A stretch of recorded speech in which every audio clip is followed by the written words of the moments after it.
Olá!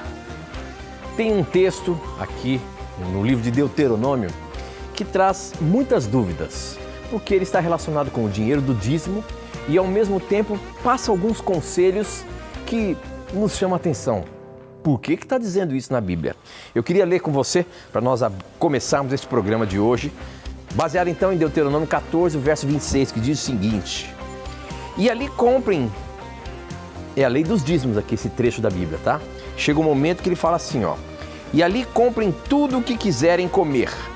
Comam carne de vaca, de cordeiro, vinho, bebida forte ou qualquer outra coisa que desejarem. E ali, na presença do Senhor nosso Deus, vocês e as famílias comam essas coisas e se divirtam à vontade. Ou seja, está falando aqui em um momento em que partes do dízimo, se você não tivesse aonde entregar, você faria isso. Compraria, usaria esse dinheiro para comprar essas coisas que foram indicadas aqui nesse verso, para poder usufruir junto com a família e se divertir. Como entender esse trecho da Bíblia relacionado aos dízimos e à bebida forte? Está dizendo para tomar vinho, para tomar bebida forte? Que isso? Uma orientação bíblica que você pode encher a cara? Essa e muitas outras questões você acompanha agora, pois está no ar, Na Mira da Verdade.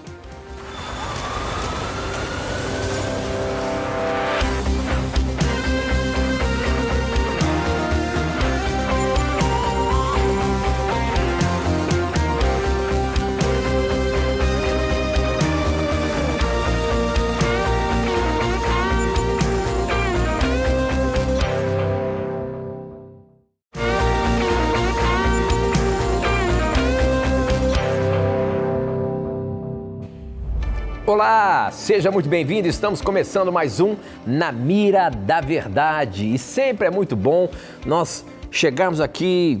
Vamos pedir licença para você entrando aí na sua casa na segunda-feira à noite ou em qualquer outro dia que você esteja assistindo o programa, mas nós estamos ao vivo aqui e é muito bom ter a sua companhia. Esse é o momento onde nós temos a chance de estudar um pouco mais a Bíblia de forma diferente, ou seja, com as mais diversas dúvidas que chegam até a gente e que muitas vezes são dúvidas nossas também. Hoje nós estamos abrindo aqui com uma questão inusitada. Nós já falamos em alguns programas há muito tempo atrás, mas vale a pena relembrar o que está querendo dizer isso. E como eu sempre digo, quem está na mira para dar a resposta baseando-se na palavra de Deus é ele, hein? Professor Leandro Quadros. Tudo bem, professor? Tudo bem, Tito. Satisfação estarmos aqui.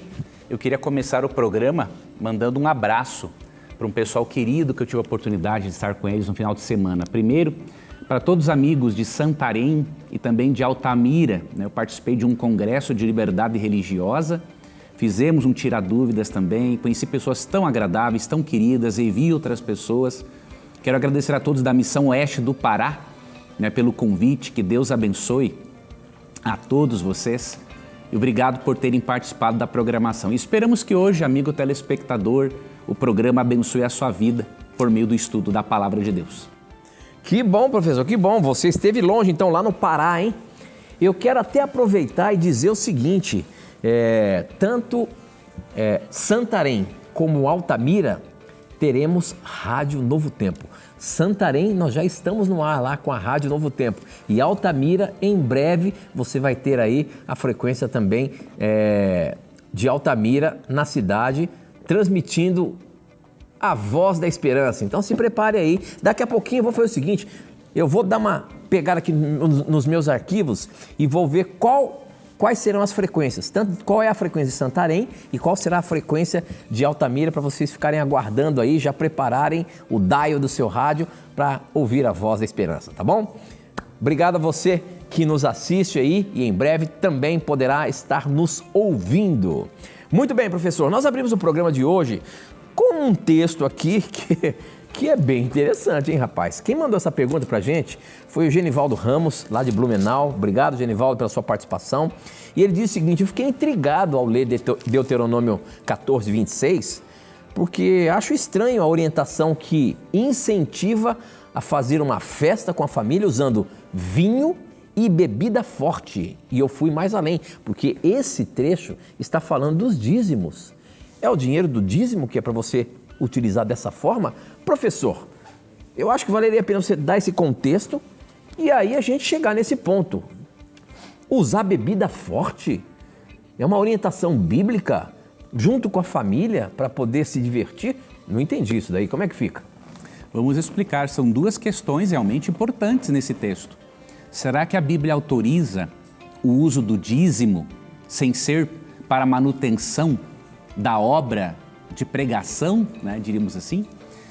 Devemos considerar, e a questão do vinho também. Primeiro vamos considerar que em Deuteronômio 14, 22 a 29, aqui existe um dízimo adicional, é um segundo dízimo. Como que nós percebemos isso? Tanto no capítulo, quanto aqui em Números capítulo 18.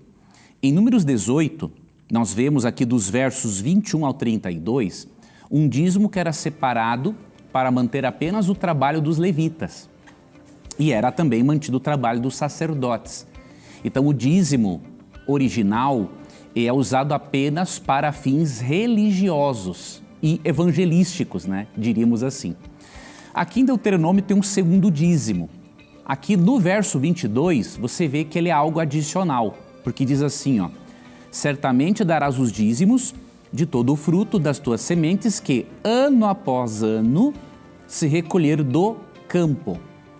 Então eles tinham esse segundo dízimo, que era para festejar ali no santuário, juntamente com famílias, juntamente com pessoas mais pobres, era para dar a oportunidade a essas pessoas mais necessitadas de terem algo mais naquele momento de celebração. Então, primeiro ponto, esse é um dízimo adicional, não é um uso de um dízimo que Deus já havia destinado apenas para a manutenção dos levitas e dos sacerdotes. Sobre a menção ao vinho e à bebida forte, devemos considerar aqui algumas coisas.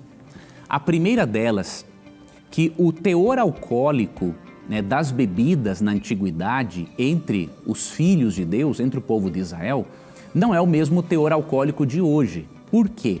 Porque eles misturavam as bebidas fermentadas com água para diminuir o efeito inebriante. Quem bebesse, quem utilizasse bebida fermentada sem misturá-la com álcool, era um costume considerado bárbaro. Agora, óbvio, não vamos negar que a bebida era assim fermentada, mesmo que o teor alcoólico seja bem menor. Mas o que nós podemos aprender então? Que Deus autoriza o uso da bebida alcoólica? Devemos considerar que além do nível alcoólico ser menor, porque tinha mais água, né? Devemos considerar que Deus ele estava num processo de reeducação do seu povo. Deus ele não aceitou, ele tolerou misericordiosamente o seu povo usar bebida fermentada. Tá? O propósito de Deus era reeducar o seu povo para que o seu povo aprendesse a não usar coisas fermentadas. Uma das formas de Deus ensinar isso, vemos aqui em Levítico 10. Em Levítico 10 tem um texto muito interessante. Diz assim nos versos 8 a 10, ó. Falou também o Senhor a Arão dizendo: vinho ou bebida forte, tu e teus filhos, não bebereis quando entrardes na tenda da congregação, para que não morrais. Estatuto perpétuo será isso entre as vossas gerações, para fazerdes diferença entre o santo e o profano, e entre o imundo e o limpo. Que interessante. Arão e outros sacerdotes também faziam uso da bebida fermentada. Mas, quando eles tivessem de entrar na tenda da congregação, eles não poderiam ter bebido. Porque se eles tivessem álcool no corpo, ao entrarem na presença do Deus Santo, eles seriam aniquilados. O que Deus está ensinando aqui? Ele tolerou, sim, o uso da bebida fermentada. Porém, ele estava aqui mostrando para eles que havia um ideal divino para eles.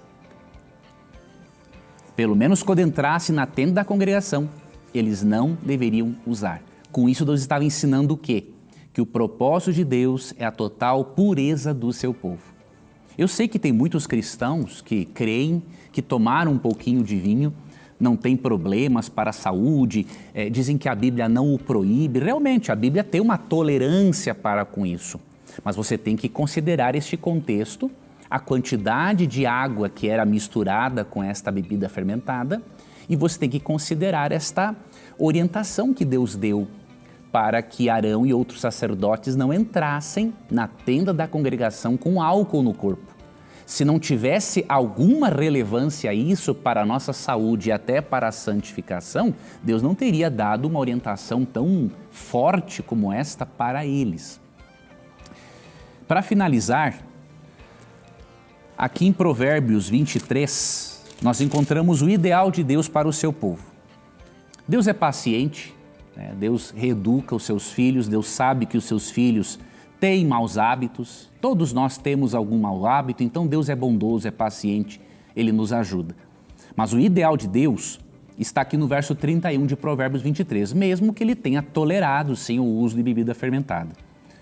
Mas aqui o verso diz, não olhes para o vinho, quando se mostra vermelho, quando resplandece no copo e se escoa suavemente. Se não é nem para olhar, não é para beber socialmente. É a dedução lógica, a única dedução lógica possível que extraímos do texto.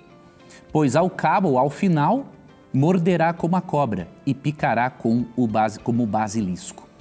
Isso aqui é muito interessante, aqui diz que no final das contas, mesmo se a pessoa beber socialmente, ela vai ter resultados negativos. E isso ficou ainda mais evidente, para mim no ano passado, quando em outubro do ano passado, a BBC News divulgou um estudo, uma recomendação da Organização Mundial da Saúde, em que foi dito o seguinte, que o risco do álcool para a saúde humana começa no primeiro gole. Ou seja, a ideia de que um pouco de álcool faz bem para o organismo não é verdadeira. E ali na mesma notícia, tinha a opinião de cientistas dizendo, olha, por exemplo, um diz assim, aqui ele bebe, ele usa um pouco de vinho, mas ele reconhece que não há quantidade segura de álcool para o organismo humano. Então devemos considerar esses dados, esse contexto mais amplo, para entendermos Deuteronômio 14, 22 em diante.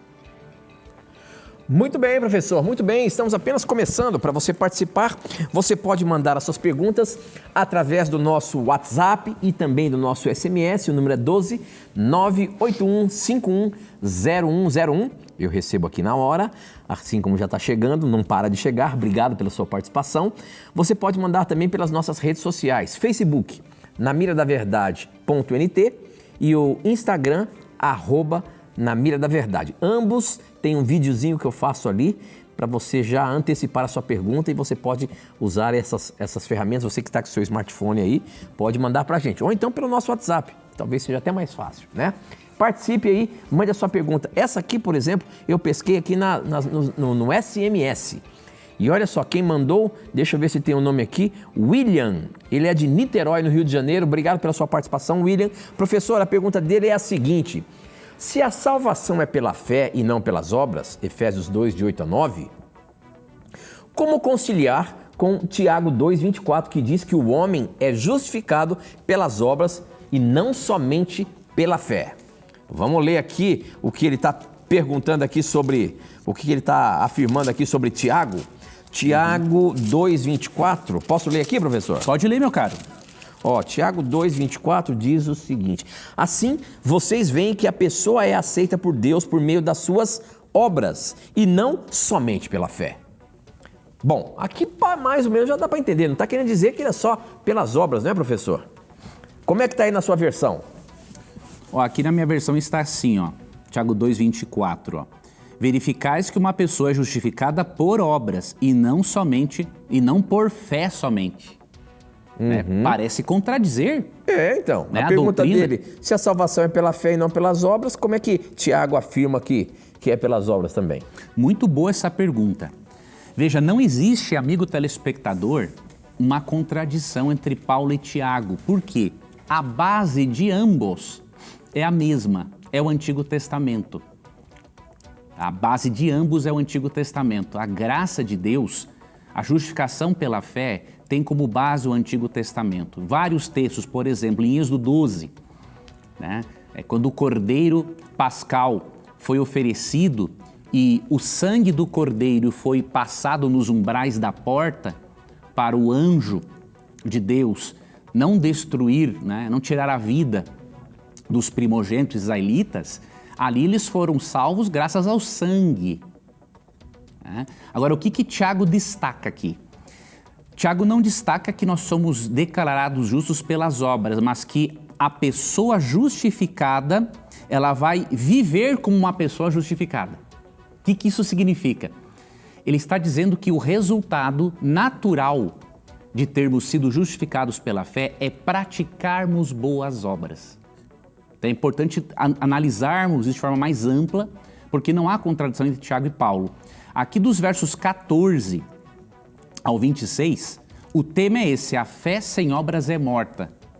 E aqui ele está argumentando, por exemplo, falando no caso de um irmão.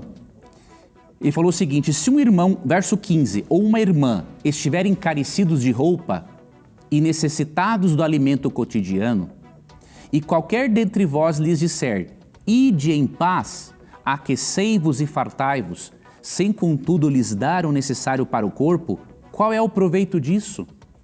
Assim também a fé, se não tiver obras, por si só está morta. Então o que ele está dizendo? Quando ele fala da justificação por obras, ele não está falando que você é justificado pelo que faz, mas que quando você é justificado, você vai fazer alguma coisa, você vai ser uma pessoa diferente. A sua vida vai condizer com a sua fé. Tá? Então veja, Tiago fala do resultado da santificação. Paulo fala do meio. Romanos 5:1, justificados, pois, mediante a fé, temos paz com Deus. Então Paulo fala do meio de sermos, pelo qual somos justificados, mediante a fé em Jesus Cristo. Tiago fala do resultado dessa justificação, ter uma vida de obediência.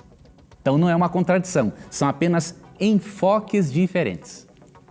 Muito bem, muito bem. Temos ainda 2 minutinhos, acho que você consegue responder essa daqui, ó. Essa aqui veio pelo nosso Facebook, na miradaverdade.nt, é o endereço do nosso Facebook. Quem mandou, acho que o nome é Amoroso Malagueta, Fernando. Vamos ver aqui a pergunta do Fernando, então. Boa noite, Tito e professor Leandro. Deus proíbe criar imagens de escultura de qualquer coisa que existe no céu e na terra.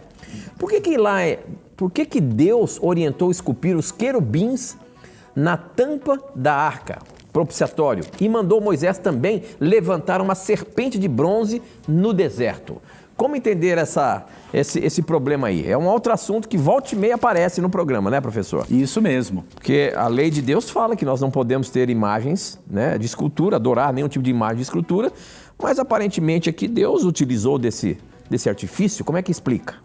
Vou ler aqui o mandamento para explicar para o nosso telespectador algo interessante que talvez ele não tenha percebido, mas estamos aqui para te ajudar, tá?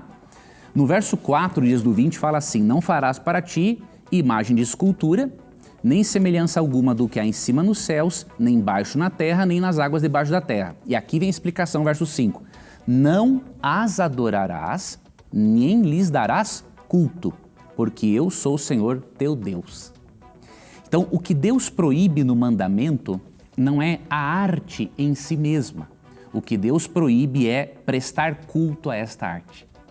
Interessante que nossos irmãos católicos dizem que eles não adoram imagens, mas que eles veneram e que, portanto, isso não seria uma transgressão do segundo mandamento. Eu entendo e não tenho dúvidas da boa intenção, né, e da devoção sincera de muitos irmãos católicos.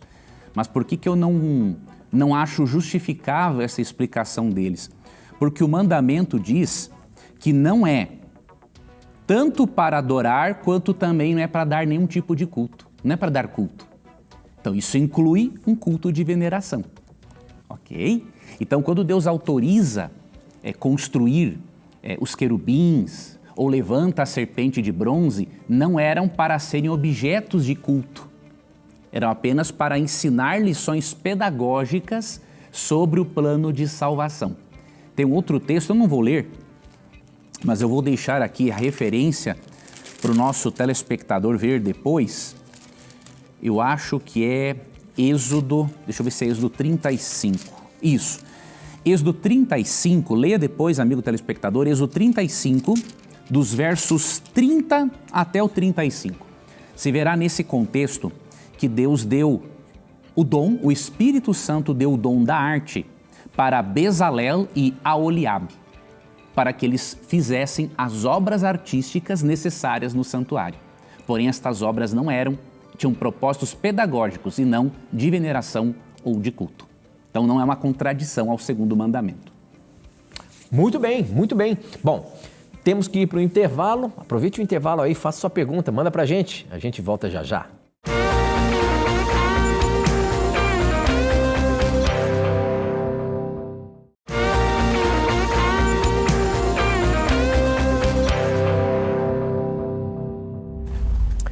Já estamos de volta e, como eu disse, eu ia falar as frequências das duas cidades aí do Pará, onde o Leandro esteve esse final de semana, Santarém e Altamira. FM lá em Santarém é 98,1, já está no ar, e em breve Altamira também vai estar no ar. Altamira 90,9, então você pode anotar aí, você que é de Altamira, já anota aí para você procurar depois no seu dial a frequência 90,9 FM, que você vai ter aí a Novo Tempo, tá bom? E Santarém 98,1. E olha, eu vou dizer uma coisa para vocês, hein? Teremos mais cidades aí no interior do Pará com a Rádio Novo Tempo. Foi um projeto que foi desenvolvido por aqui e nós conseguimos algumas frequências do governo federal na Amazônia Legal. E aí são as seguintes cidades que terão FM da Novo Tempo aí, ó. Veja só, Marabá, 96,7, Paragominas, 98,1 também, Redenção, 96,7, Tucumã, 93,5, Tucuruí, 92,7, Altamira já falei, né, 90,9, Itaituba, 96,1, Santarém já falei também, 98,1, Oriximiná, 102,1 FM, Breves, 92,7 FM, Cametá, 89,3 FM e Bragança, 94,3 FM. Todas essas emissoras FMs estarão espalhadas aí pelo interior do Pará e você vai poder acompanhar a Rádio Novo Tempo aí, a voz da esperança, viu? Parabéns aí ao estado do Pará que estão recebendo o sinal da Novo Tempo. Nós também transmitimos pelo rádio, Na Mira da Verdade, então você vai poder ouvir também. Que Deus abençoe esse estado maravilhoso que está tendo a chance de receber essas emissoras de rádio aí pelo estado do Pará. Muito bem, professor, mais uma perguntinha aqui. Essa pergunta aqui veio do nosso Instagram. Quem mandou foi... deixa eu ver onde ela está aqui, que já veio tantas.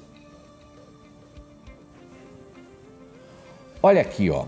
Tem uma pergunta relacionada à senhora Ellen White, que já estão perguntando aqui. Tem mais de uma, viu? Já vou achar outra, mas essa aqui quem mandou foi o Gilvan. Ele diz o seguinte: eu sou aqui de Tiradentes, Minas Gerais. Estava vendo um vídeo de um desses oponentes do adventismo e eles mostraram um vídeo onde um pastor disse que se uma pessoa não acredita em Ellen White, ela não pode ser batizada. Isso é verdade? Não seria crer em Jesus Cristo o único critério para o batismo? Deus abençoe vocês da Novo Tempo. Professor, como é que é isso? Para você ser batizado na Igreja Adventista, você tem que aceitar o dom do Espírito de Profecia de Ellen White? Muito boa pergunta. A resposta é depende. O que isso significa? Não há dúvidas que um critério para uma pessoa ser batizada nas águas é a fé em Jesus Cristo. Só que nós devemos considerar uma coisa. De acordo com 1 Coríntios 12, 13, quando a pessoa é batizada, ela faz parte do corpo espiritual de Cristo, que é a igreja. Então não é apenas batizar alguém para expressar a fé em Cristo, mas em resultado dessa expressão de fé, ela vai fazer parte de um corpo, que é a igreja. A Igreja Adventista não batiza apenas quem crê em Ellen White, mas tem um momento tem uma ocasião em que a igreja, obviamente, vai evitar o batismo da pessoa, que é qual a ocasião?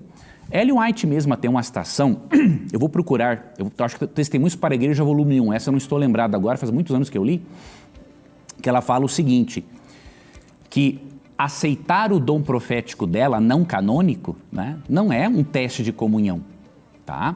Agora, se a pessoa quer combater, causar divisão na igreja, fica estranho, incoerente, né, aceitar essa pessoa como membro, porque ela vai trazer confusão, briga, dissensão e nem ela vai ter uma espiritualidade saudável, não é?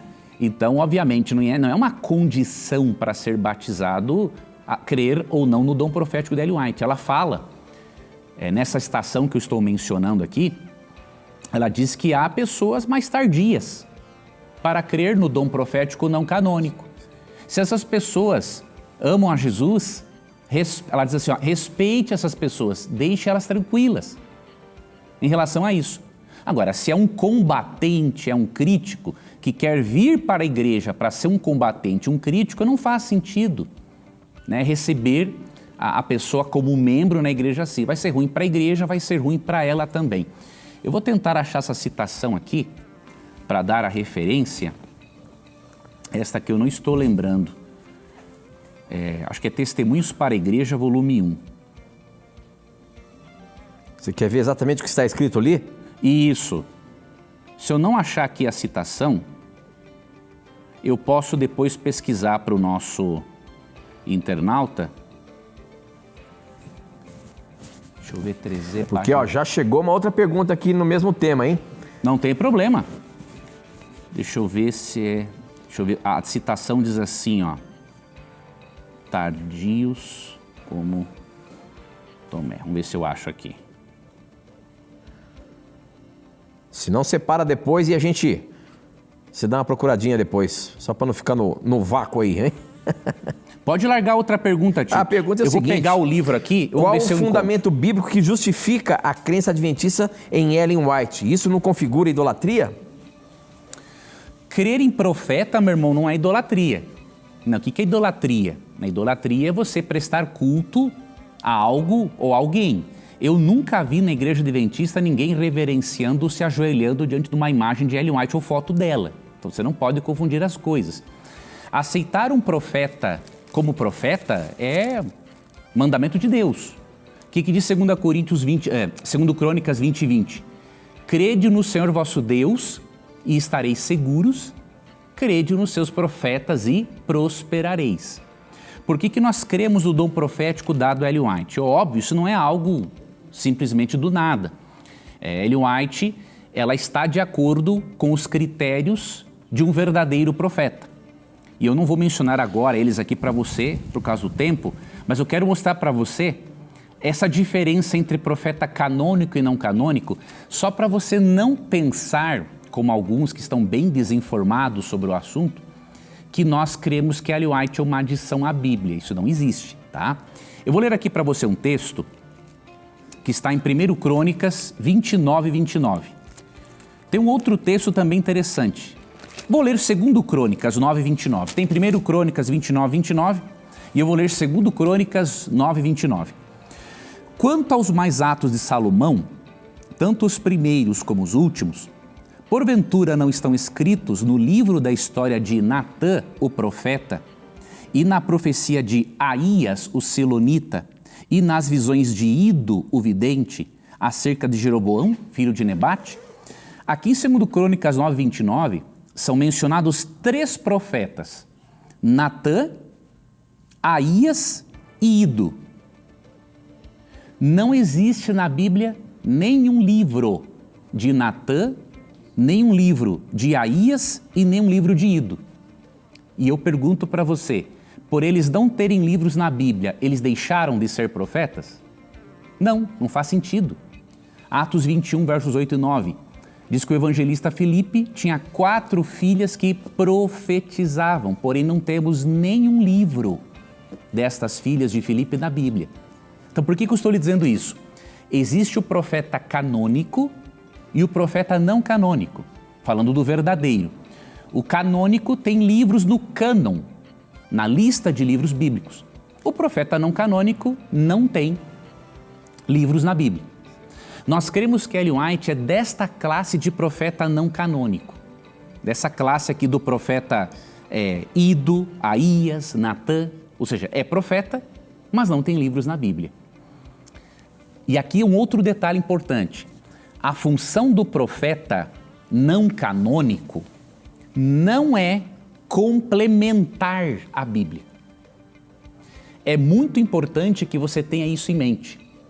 A função de um profeta não canônico é dar testemunho do que está na Bíblia. Comenta o que está na Bíblia, leva as pessoas de volta ao texto bíblico. Eu quero mostrar para você um texto de Ellen White. Está no Primeiros Escritos, página 78. Esse eu me recordo agora a referência dele. Olha o que Ellen White diz sobre a relação entre os escritos dela e a Bíblia. Para você ver que tem muito crítico na internet que fala muita bobagem. O indivíduo não leu antes de comentar o assunto. Recomendo-vos, caro leitor, a palavra de Deus como regra de vossa fé e prática. Por essa palavra seremos julgados. Primeiro lugar, o que Ellen White recomenda que deve ser a regra de fé e prática do leitor? A Bíblia.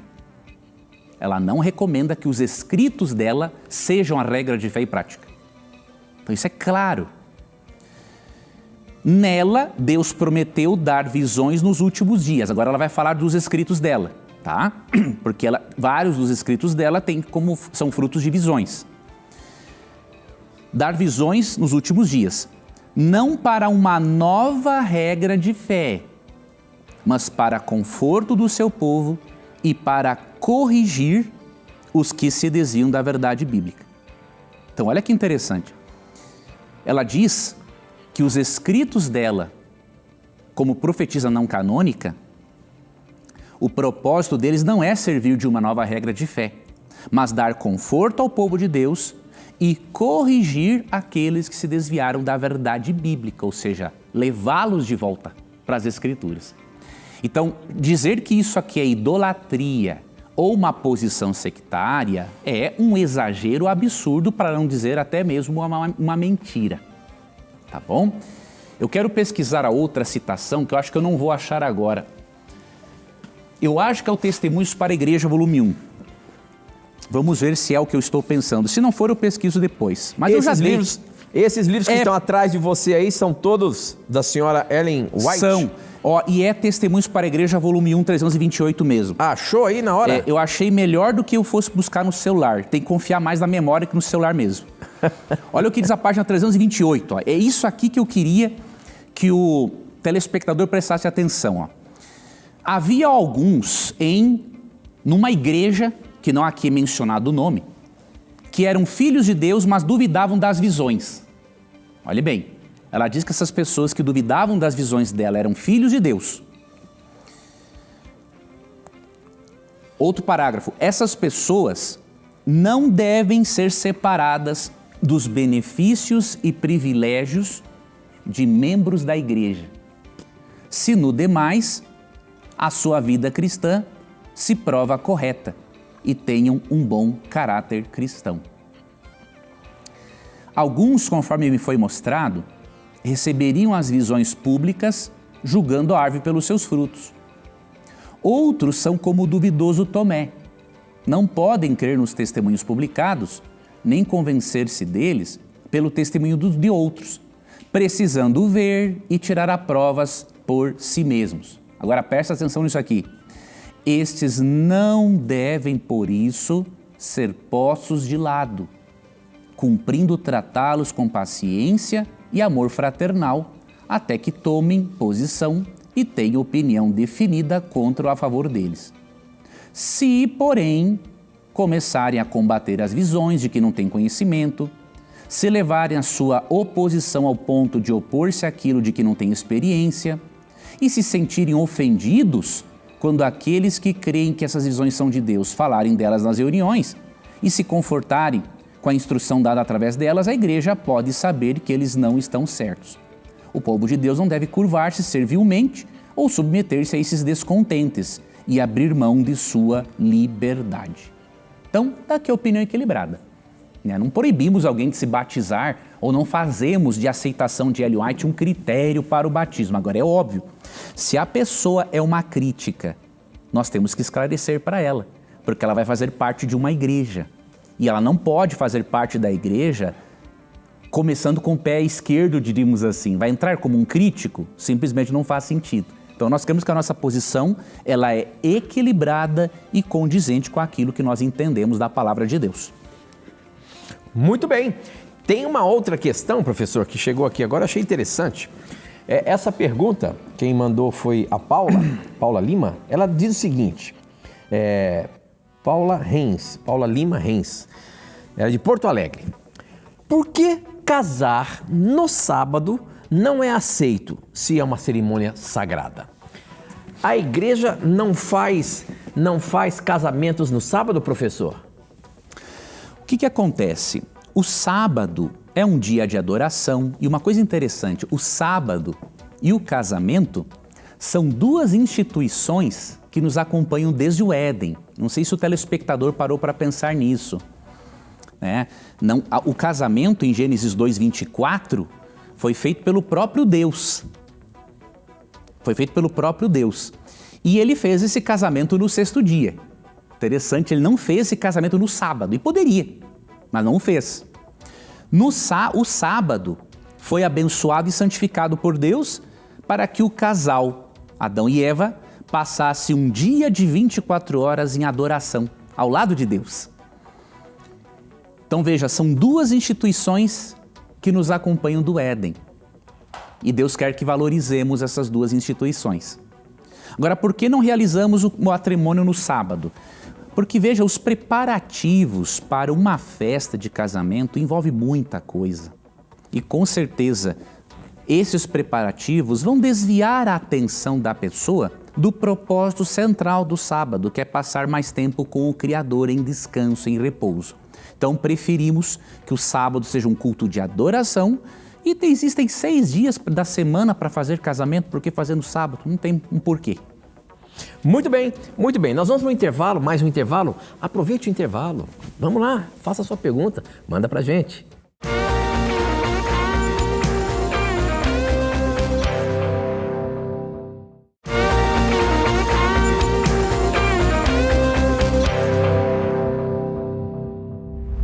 Já estamos de volta e eu aproveito para incentivar você a estudar mais profundamente ainda os diversos textos bíblicos que nós apresentamos aqui no Na Mira da Verdade. Na verdade, o professor Leandro Quadros criou esse guia de estudos aqui da revista Novo Tempo, Na Mira da Verdade, com temas difíceis da Bíblia. A gente se aprofunda mais nesses textos aqui dentro desse guia de estudo. E para você ter ele, basta você ligar para a gente agora, 0 Operadora 12 2127 3121 e pedir o seu guia de estudo do Na Mira da Verdade, a revista Esperança, Novo Tempo, Na Mira da Verdade, tá bom? É só ligar pra gente, se porventura estiver congestionado agora, aproveite aí o horário comercial e liga pra gente, 0 Operadora 12 2127 3121. Você não vai pagar nada por isso. E eu digo mais para você, você também pode acessar a plataforma de cursos que a Novo Tempo tem. É só você acessar novotempocursos.com e lá você tem esse e muitos outros cursos e lá você também pode pedir a revista, tá bom? É só acessar novotempocursos.com, você vai entrar numa plataforma de cursos.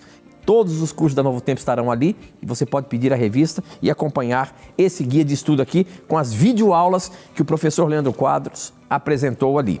Outra coisa que eu quero apresentar para você, nós estamos ainda no mês da criança. Outubro é considerado o mês da criança. E nós lançamos a revista Esperança Novo Tempo, Rodrigo Silva Descobrindo Tesouros.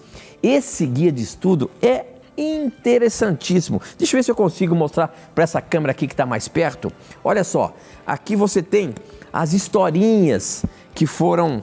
É uma forma de você estudar a Bíblia através das historinhas. Vamos ver se eu consigo mostrar aqui para essa câmera que está mais perto. Olha, só para vocês terem uma ideia, tá vendo? São várias historinhas que o filhão vai poder acompanhar a filhinha vai poder acompanhar, o netinho, o sobrinho. Você também pode pedir esse guia de estudo aqui pra gente, ó. Anota aí o telefone que está aparecendo na televisão, 0 operadora 12 21 27 3121 e peça o guia de estudos do Rodrigo Silva aqui, ó. A revista Esperança Novo Tempo. Rodrigo Silva, Descobrindo Tesouros. Aproveite aí o mês da criança e dá esse presente para o seu filho, para sua filha, para o seu netinho, para sua netinha, tá bom? Totalmente gratuito, é só ligar e pedir o seu também. Professor Leandro Quadros, vamos ver as perguntas que não param de chegar aqui. Tem uma que chegou aqui no nosso Instagram, deixa eu colocar ela na mira. Quem mandou foi o Fábio Teixeira. Ele diz o seguinte: eu pertenço à Igreja Congregação no Brasil e a minha pergunta é simples, mas tenho dúvidas. A questão da família de Abraão e Jacó, pois eram famílias disfuncionais. E Deus abençoou essas duas famílias, mesmo havendo engano, falta de amor, brigas. Como pode isso? Porém, Paulo fala aos Efésios, ali no capítulo 5, a respeito do casamento. Afinal, há na graça casamento disfuncional? Olha aí, professor, a gente percebe alguns exemplos na palavra de Deus que a gente vê nitidamente ali que tinha problemas nos relacionamentos entre papai, mamãe, filhinho, filhinha. E como é que fica isso? E Deus ainda abençoou. Se Deus não abençoasse famílias disfuncionais de alguma forma, nenhuma família no mundo seria abençoada. Porque não existe família perfeita. O que existe são famílias menos disfuncionais do que outras, isso sim. Então, se você parar para analisar, amigo telespectador, a sua família também tem alguma disfuncionalidade. E a graça de Deus que vai suprindo certas disfuncionalidades, mas que obviamente não substitui um trabalho psicoterápico e até mesmo uma terapia familiar, em muitos casos, para que esta família seja menos disfuncional possível. Eu quero lembrar você de Romanos 3, 23, que é um conceito de pecado que se encontra no texto bíblico. Romanos 3, 23 diz assim que todos pecaram e carecem da glória de Deus.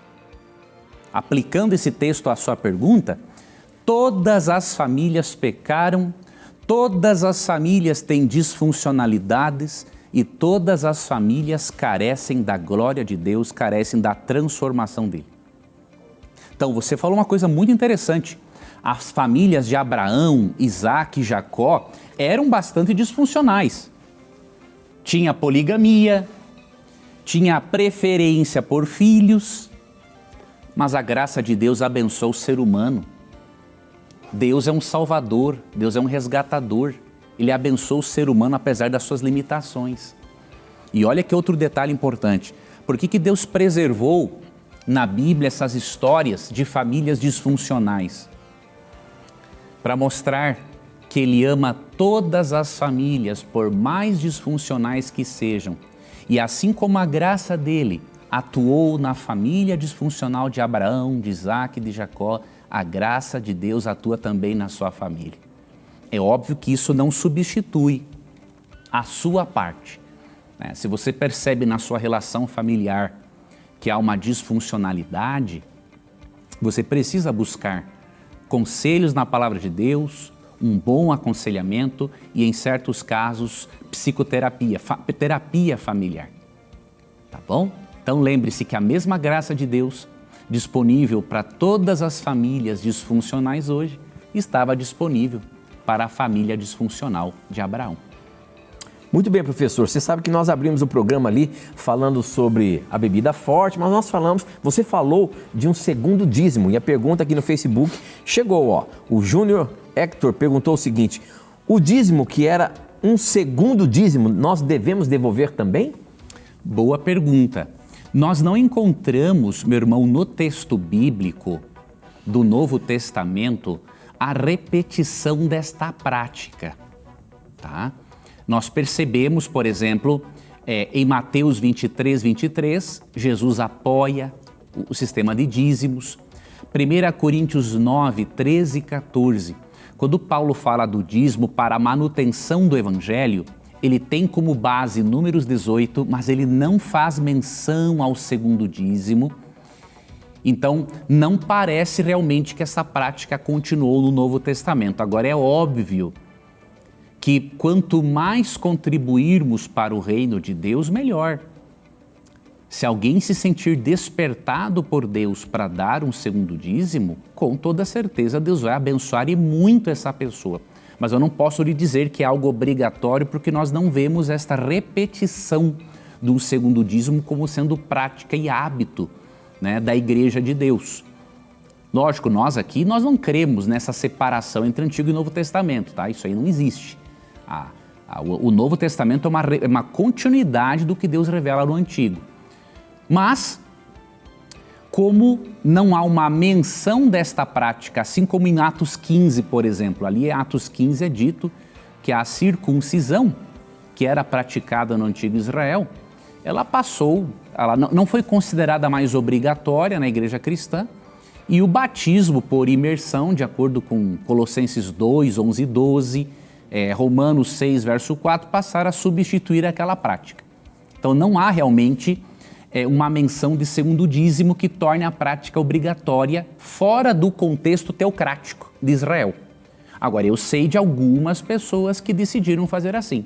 Além de dar o dízimo, dão um segundo dízimo, outras dizimam e dão 10% ainda no seu pacto de ofertas, e Deus tem abençoado muito essas pessoas. Muito bem, olha só a pergunta que chegou aqui no nosso WhatsApp, que mandou foi o Mendes. Obrigado pela sua participação, Mendes. E ele diz o seguinte: boa noite, vejo que vocês colocam muito fardo nos membros para fazer parte da igreja de vocês. É Ellen White, é sábado.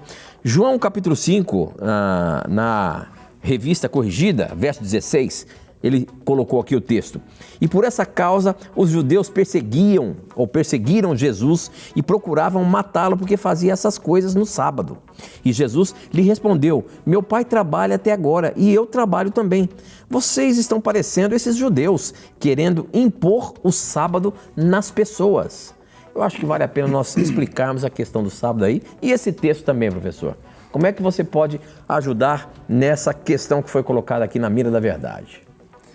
Veja, meu irmão, eu lhe garanto, eu estou nessa igreja acho que 26 ou 27 anos. Nenhum fardo foi imposto a mim até hoje. Os fardos que eu tenho são por questões emocionais próprias minhas, com as quais eu luto desde que eu nasci. Mas pela fé, pela religião, não tenho nenhum. É um peso guardar sábado, professor? É muito pelo contrário, né? Eu queria mostrar antes aqui um texto para esse irmão. Olha o que Cristo fala em Mateus 5,19, meu irmão.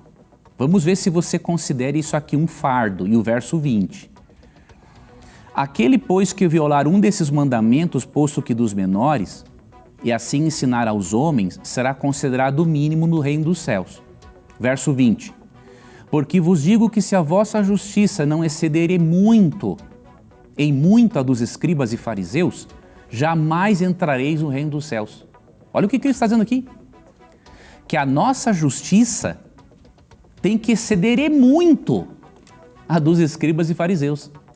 E se nós não formos melhores do que eles nisso, estamos perdidos. E quando Cristo diz para carregarmos a sua cruz e segui-lo, é uma espécie de fardo, só que é um bom fardo. Porque de acordo com Mateus 11, 28 a 30, o jugo de Cristo, o fardo de Cristo são coisas suaves e existem. Veja, obedecer a Deus, meu irmão, não é um fardo. Fardo é quando nós pecamos e temos que aguentar a culpa depois. A Igreja Adventista, quando ensina o sábado, ela parte do pressuposto de que ao Deus dar o sábado para Adão e Eva no Jardim do Éden, Deus não colocou um fardo em Adão e Eva, no mundo sem pecado. Deus criou um princípio de adoração. E aqui João 5,16, que você citou, quando os judeus perseguiram Jesus por fazer estas coisas no sábado, o que ele fazia no sábado? Curava pessoas. Os judeus, sim, colocaram na época, os fariseus, um fardo sobre a guarda do sábado. Eles proibiam a cura, andar mais do que uma jornada de sábado, eles proibiam coisas, até mesmo fazer o bem no sábado. Então você não pode confundir o ensino do sábado, como se encontra no texto bíblico, com o ensino judaico da época que impôs uma carga no sábado. Você está fazendo uma confusão entre as duas coisas. Isso não é saudável para a sua fé. Tá? Então não há imposição nenhuma de fardo, muito pelo contrário. O que diz tem um Salmo 119 e 165, que vai contradizer isso que você disse. Mas eu faço isso com respeito, é para ajudar você a aprender, né, o que está no texto bíblico. Diz assim, ó: grande paz tem os que amam a tua lei, para eles não há tropeço. Então a Bíblia não diz que há fardo na obediência, há paz. Lógico, é difícil obedecer a Deus, porque a nossa natureza é corrompida. Se nós pararmos para analisar, é muito mais fácil e, entre aspas, prazeroso pecar do que se segurar e obedecer a Deus. Mas no resultado final é isso aqui, ó: grande paz tem os que amam a sua lei, para eles não há tropeço. Então, ao contrário do que você disse, a lei de Deus, ela produz paz. Se ela for, obviamente, ensinada não da forma legalista que os judeus ensinavam na época. E um outro texto que eu lembrei agora para deixar para você, para mostrar, meu irmão, que você precisa corrigir essa sua visão acerca do assunto. 1 João 2. Vou ler aqui para você, versículo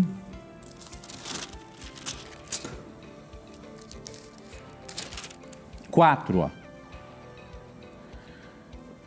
Aquele que diz eu conheço e não guarda os seus mandamentos é mentiroso, e nele não está a verdade. Aquele, entretanto, que guarda a sua palavra, nele, verdadeiramente, tem sido aperfeiçoado o amor de Deus. Então a Bíblia, ela não apresenta a lei de Deus como um fardo. Eu tinha um outro texto que eu queria ler aqui. Deixa eu ver. Está quase acabando o nosso programa, professor. Vou ler mais um aqui, ó. Versículo 24. E aquele que guarda os seus mandamentos permanece em Deus e Deus nele. E nisto conhecemos que ele permanece em nós pelo Espírito que nos deu. Então, e o verso 22 fala, né, que nós fazemos aquilo que é agradável a Deus quando obedecemos. Então, meu irmão, mude a sua visão. Lembre-se, quando a Bíblia ensina a lei, é para nos dar paz em vivermos em conformidade com a vontade de Deus. Agora, a lei como meio de salvação, o legalismo, né, dos fariseus, isso sim é prejudicial. Nesse ponto eu vou concordar com você. Mas a Igreja Adventista não ensina a lei como os fariseus ensinavam, muito pelo contrário. Muito bom, professor, muito bom. Obrigado, Mendes, pela sua pergunta. É importante nós colocarmos a sinceridade nas perguntas. E nós estamos aqui para ajudar e nós vamos aprendendo junto. Obrigado pela sua participação aí, viu? Professor, infelizmente nosso tempo acabou. A gente vai ter que deixar aí para a próxima semana e a gente se encontra semana que vem, se Deus quiser. Até semana que vem, Tito. Deus te abençoe, amigo telespectador. E lembre-se que no nosso programa, sempre que você tiver a coragem de perguntar, a Bíblia, a Palavra de Deus, vai ter a coragem de lhe responder. Deus te guarde e até uma próxima. Você já sabe, né? Aqui sempre os seus questionamentos estão na mira da verdade. Mas eu queria dizer para você que você pode acompanhar os outros programas da Novo Tempo através do nosso NT Play, tá bom? Você encontra tudo lá. E outra coisa que eu quero dizer para você, lembre da plataforma de cursos que nós indicamos aqui. Todos os cursos bíblicos que nós apresentamos aqui na Novo Tempo estão lá em videoaulas, que você pode aprender muito. É só acessar novotempocursos.com. A gente se encontra a semana que vem, se Deus quiser. Tchau!